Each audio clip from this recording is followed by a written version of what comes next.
नमस्कार friends study India channel को आपको स्वागत करुचे फ्रेंड्स। आज हूँ 11 जनवरी 2024।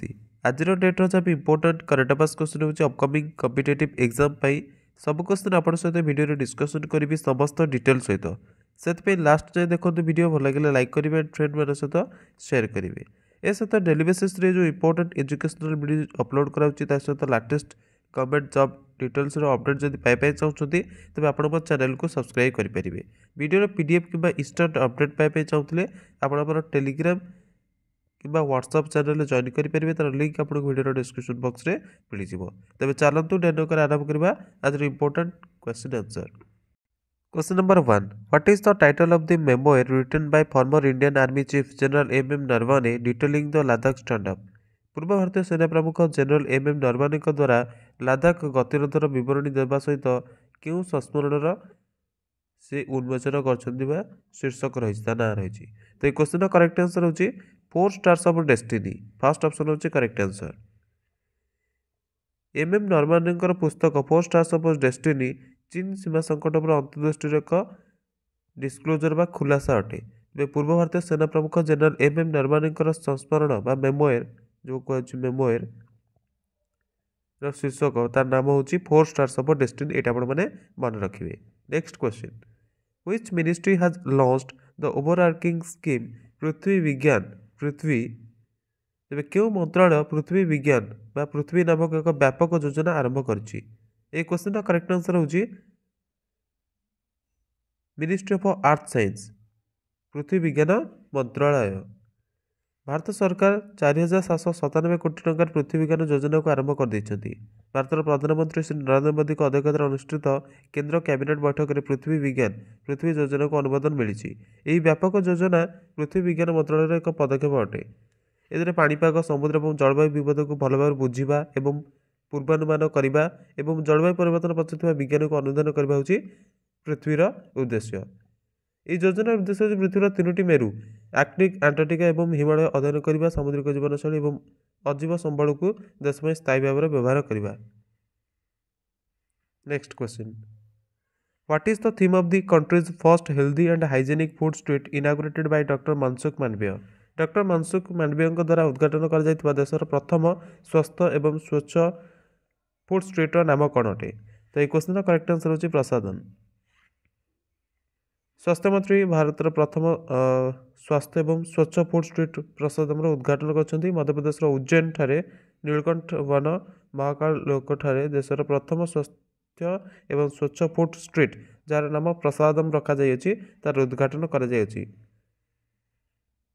Next question, Where will the 19th Non-Aligned Movement NAM Summit represented by India's External Affairs Minister Dr. S. Jaishankar take place in January 2024? भारतर विदेश मंत्री doctor S Jaishankar द्वारा प्रतिनिधित्व करा जायथिबा 19तम नॉन अलाइन मोमेंट नाम शिखर सम्मेलन जनवरी 2024 रे केउठारे हैला। तो ये क्वेश्चन करेक्ट आंसर होची काम्पाला उगांडा।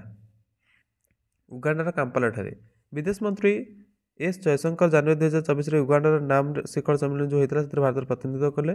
तेबे ये जो गुट निरपेक्ष आंदोलन बा नाम रही नॉन अलाइन मूवमेंट एथरे आपनकर शिखर सम्मेलन जो करथिले 19तम संस्करण एटा अटे जोटा कि उगांडार राजधानी काम्पाला ठारे आयोजित करा जिवो। भारतर विदेश मंत्री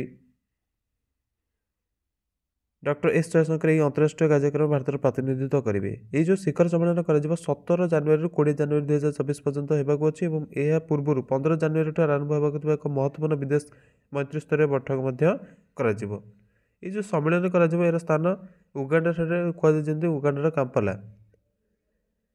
तेबे ये जो शिखर सम्मेलन स्थान रही उगांडा 19 अक्टोबर 2019 बाकू आजरबाइजान होता 2019 आजरबाइजान बाकुठारे यही स्थान को बाछा जाइतिला जे उगांडार काम्पाला ठारे आयोजित करा जिवो 2024 रे। Next question, in the 2024 elections for which term was Sheikh Hasina the prime minister of Bangladesh elected.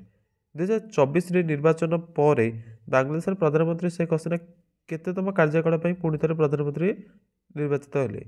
तो ये क्वेश्चन करेक्ट आंसर होची 5th टाइम पंचम थर पई। 2024 ବାଂଲାଦେଶ ନିର୍ବାଚନ ପରିଣାମ ସ୍ୱରୂପ ପ୍ରଧାନମନ୍ତ୍ରୀ ଶେଖ୍ ହସିନାଙ୍କ ତାଙ୍କର ପଞ୍ଚମ କାର୍ଯ୍ୟକାଳ ପାଇଁ ପୁଣି ଥରେ ଇଲେକ୍ଟ ହୋଇଛନ୍ତି। ଏହା ପୂର୍ବରୁ ସେ 2009, 2014, 2018 ଯେଉଁ ସାଧାରଣ ନିର୍ବାଚନ ହୋଇଥିଲା ସେଥିରେ ନିର୍ବାଚିତ ହେବା ପରେ ଏହା ତାଙ୍କ ଲଗାତାର ଚତୁର୍ଥ କାର୍ଯ୍ୟକାଳ ଅଟେ।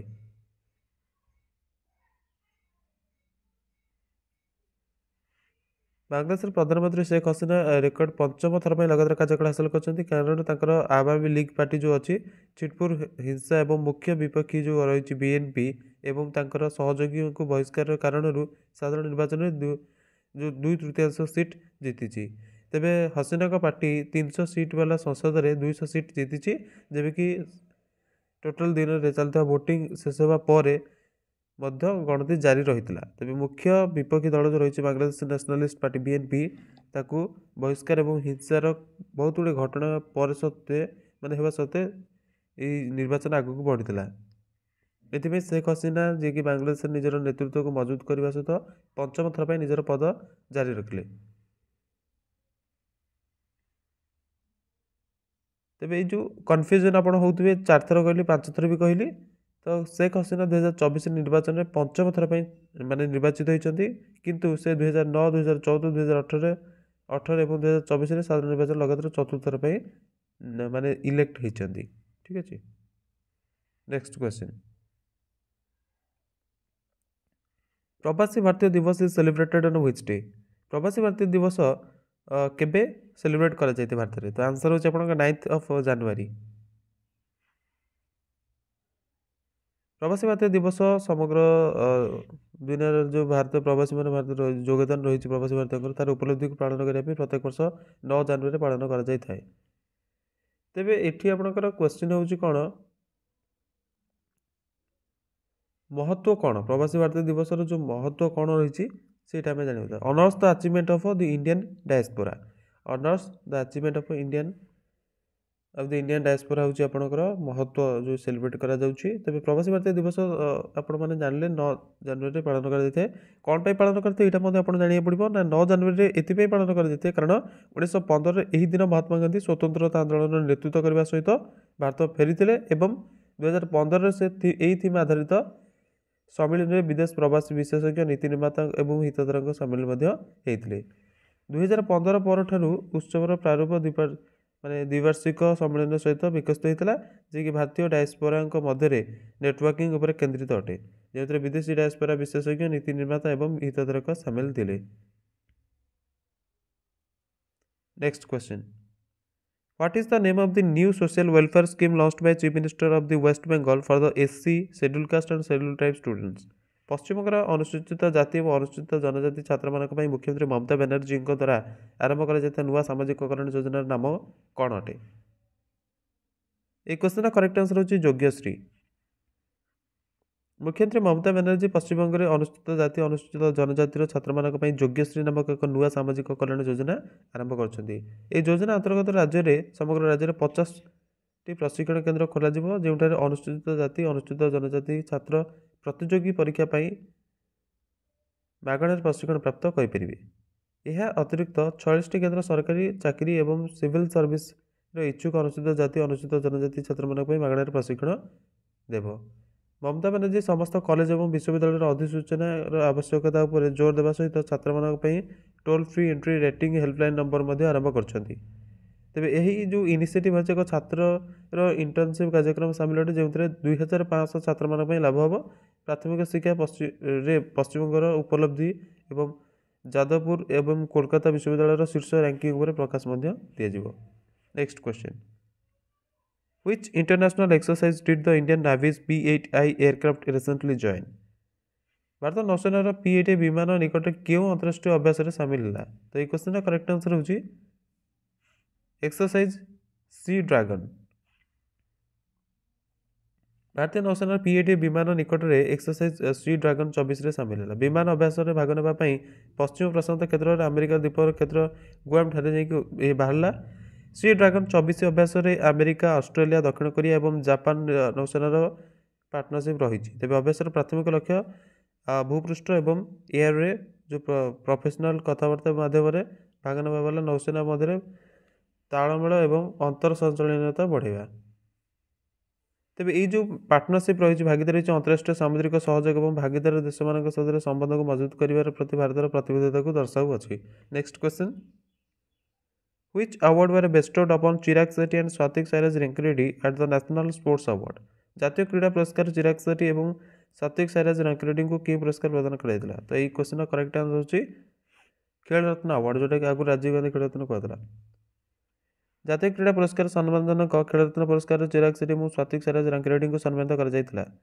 ଜାତୀୟ କ୍ରୀଡ଼ା ପୁରସ୍କାରରେ ଯେଉଁଟାକି ଆଗରୁ ତାକୁ ମେଜର ରାଜୀବ ଗାନ୍ଧୀ ଖେଳରତ୍ନ ପୁରସ୍କାର କୁହାଯାଇଥିଲା, ତାକୁ ପରେ ମେଜର ଧ୍ୟାନଚାନ୍ଦ ଖେଳରତ୍ନ ପୁରସ୍କାର କରାଯାଇଥିଲା। ତେବେ ଖେଳରତ୍ନ ପୁରସ୍କାର ଭାରତର ସବୁଠାରୁ ସମ୍ମାନଜନକ କ୍ରୀଡ଼ା ସମ୍ମାନ ଭାବରେ ବିବେଚନା କରିଥାଏ, ମାନେ ସବୁ ଖେଳ ପୁରସ୍କାରରୁ ଏଇଟା ସବୁଠୁ ବଡ଼ ବୋଲି କୁହାଯାଇଥାଏ। ସେହି ସମାରୋହରେ କ୍ରିକେଟର ମହମ୍ମଦ ସାମିଙ୍କୁ ଏବଂ ଅନ୍ୟ 5 ଜଣ କ୍ରୀଡ଼ାବିତଙ୍କୁ ଅର୍ଜୁନ ପୁରସ୍କାର ଗ୍ରହଣ କରିଥିଲେ। ଦିଲ୍ଲୀର ରାଷ୍ଟ୍ରପତି ଦ୍ରୌପଦୀ ମୁର୍ମୁ ଏହି ପୁରସ୍କାର ପ୍ରଦାନ କରିଥିଲେ। ଭାରତୀୟ କ୍ରୀଡ଼ାରେ ଉଲ୍ଲେଖନୀୟ ଅବଦାନ ପାଇଁ ଚିରାଗ ସେଟ୍ଟି ଏବଂ ସତୀଶ ସାଇରାଜ ରାଙ୍କିରେड्डीଙ୍କୁ, ଯିଏକି ସଟଲର ଅଟନ୍ତି, ତାଙ୍କର ମାନ୍ୟତା ପାଇଥିଲେ। Next question, how much money did the State Bank of India raised through the issuance of green bonds? भारतीय स्टेट बैंक ग्रीन बॉन्ड जारी करिक केते टंका जुटाइछि? तो ये क्वेश्चन करेक्ट आंसर होछि $250 मिलियन। भारतीय स्टेट बैंक ग्रीन बॉन्ड जारी करिक $250 मिलियन जुटाइछि। तबे ये जो बॉन्ड एसबीआई $10 बिलियन माध्यम अवधिर नोट्र कार्यक्रम अंशविशेष अटे। तेज ये बॉन्ड्र परिपक्वता तिथि 19 डिसेम्बर 2028 अटे। प्रतिभूतिर मूल्य सुरक्षित ओवरनाइट फाइनेंसिंग रेट SOFR रे 1.20% अधिक था, जी कि डॉलर मूल्य वाला जो निर्गम मूल्य रही निर्धारण करने एक वैश्विक बेंचमार्क अटे। नेक्स्ट क्वेश्चन, बर्तमान भारतीय नेक्स्ट क्वेश्चन देखिबा,